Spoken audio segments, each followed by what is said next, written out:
Nabanggit po ninyo kanina na baka abutin pa ng 3 to 10 years bago tayo magbenepisyo sakaling magkaroon nga ng joint exploration dito sa West Philippine Sea. So kung hindi po siya yung immediate solution, ano po yung nakikita ninyo na posible nating pantapal, kumbaga para kahit papano masolusyon na natin tong problema natin sa langis?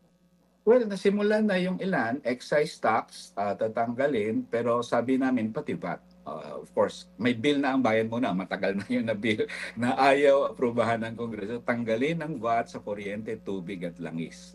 Kasi that's the second thing is yung dapat unbundled yung oil prices. Katulad ba sa Meralco? Di ba ang Meralco nilaban dati natin yan, na i-unbundle kasi nagugulat tayo sa kuryente. Uy, bakit ganito kuryente ko? Oo. I-explain mo nga Meralco. Ayaw ng Meralco for a long time until in the end ay panalo natin yan. In-unbundle niya. So alam mo na ngayon yung components ng kuryente mo. May environmental fee, Oo, kitang-kita distribution na kung charge, oo. nakatilad-tilad. Correct. Ang oil hindi. Wala, oo. Ang oil company, dalawa ang components niyan. Landed cost at domestic cost. Ang landed cost, ang isa sa pinakamahalaga dyan, oil prices sa international. Okay. Pag tumaas ang oil prices sa taas, sa abroad, yun ba yung 100 pesos na presyo ng langlangis ngayon, na per liter? No. The answer is, other than the oil price increase sa taas, meron dyan ang patong o tubo ng kumpanya. Iyon ang ayaw nilang sabihin.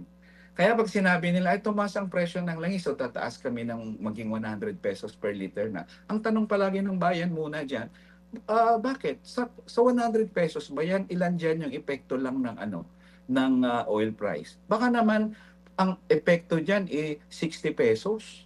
Tapos yung 40 pesos, tubo nyo na. O halimbawa, sabi na, hindi kasi may sahod kami sa executive mayroon pa kaming transportation sa tray, sa tanker, sa etc. Advertisement namin. O, magkano yan? Itilad-tilad mo nga. Ayaw nilang yan bundle.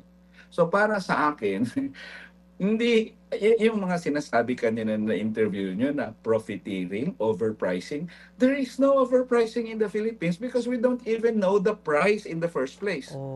At least kung Oh, alam mo kung right. magkano ang cost ng produkto, halimbawa, yung 1 litro ng diesel, ang total cost niyan is 60 pesos kasama ng international price, sahod sa mga executives, advertisement, etc., etc., 60 pesos. Binenta mo ng 100, aha, overpricing yun, 40 pesos kada litro ang tinutubo mo. Nung 2025, Marcel, the oil companies sold 27 billion liters of oil. Piso lang ang tutubuin mo kada litro. 27 billion na yung kinita mo, di ba? Pag 2 piso, 54 billion na ang kinita mo. Ito, pag tumubo ka naman ng 10 piso kada litro, abay, sobra-sobra ka na dyan, di ba? Pero hindi yan magawa ng DOE. Bakit? Hindi alam ng DOE kung magkano. Tanungin mo kahit si President Marcos, alam niya ba kung magkano ang cost ng per liter? Hindi Mm-mm. kasi unbundled. That's why we wrote to the DOE, actually, 3-4 weeks ago pa yon.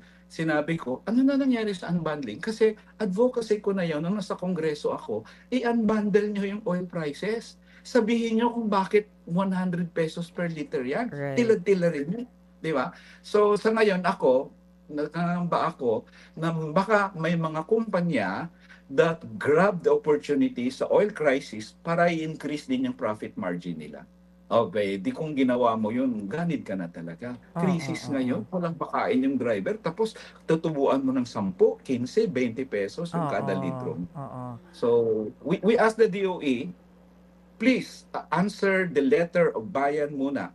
Mga kapatid, para sa iba pang mga balita at impormasyon, sundan niyo po kami sa X, Instagram, Facebook at syempre sa TikTok, True Network PH. Mag-subscribe din po kayo sa aming YouTube channel, True Network. May website din po tayo, truenetwork.ph, at pwede niyo rin po kaming mapanood sa Channel 19 ng aming True FM TV. Lagi pa rin makinig sa radyo dito po sa 105.9 True FM dahil dito, laging true sa'yo, kapatid. Dito tayo sa totoo, tunay at tapat.